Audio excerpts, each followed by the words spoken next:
Estamos ao carón da autoestrada AP9 na dirección Santiago Padrón. Isto está pasando a escravitude. Estamos aquí para ver, para min, un dos símbolos da chafallada no ámbito da xestión do patrimonio en Galicia, da chafallada como método de facer as cousas. Isto que vedes aquí é unha canteira, por suposto, como sempre, sin recuperar e sin solucionar despois de ter sido excavada. Está abandonada neste momento, pero vamos a ir por ela porque vos vou ensinar unha cousa que está no medio da canteira. Pois estamos avanzando pola canteira, como vedes, é un espacio que hoxe en día está baleiro, e no medio hai un promontorio que está no medio da canteira, é dicir, os camións e os traballos de aquí se facían pois polas dúas bandas do monte, non? A cuestión é que se miramos o alto dese promontorio rochoso, imos ver como algo moi curioso que está en pé. Non sei se o vedes, eu creo que sí. Moi ben, pois vamos a botarlle unha visual a ver que pode ser eso.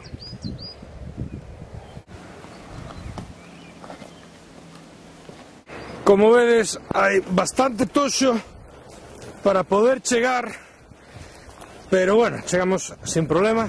Quero que vos fixedes unha cousa antes de nada. Fixadevos, aquí está esta pedra chantada que vos podería parecer un menir, pero non é. De feito, sabemos máis ou menos o que é.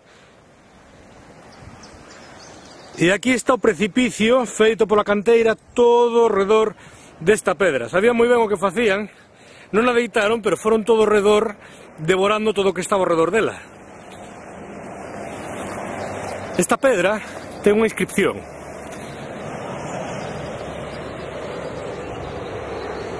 E esa inscripción conta unha historia.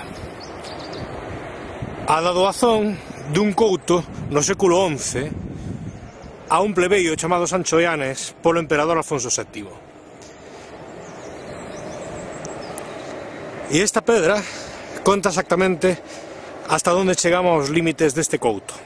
É unha pedra excepcional, rarísima, en Galicia. Aí vedes a autoestrada, ao final. Este tipo de marcos medievais son moi difíciles de atopar, e quen fixo esta canteira sabía moi ben o que estaba facendo, e traballou, e alguén lle deixou traballar todo ao redor desta pedra. Vedes toda a canteira ao redor, traballar ao redor desta pedra, porque sabían que non podían tumbala, pero fixose igual. O terrible desta pedra non é só a historia que tivo, senón a historia actual que conta. A ninguén dixo nada, as caladas, por suposto, e que o día que esta pedra caia, e non lle falta moito para que caia ese escache, o día que esta pedra caia non pasará nada e ao mellor nese momento chegarán as lamentacións. Este é un exemplo de chafallada antolóxica do que moitas veces nos concellos se fai con o noso patrimonio.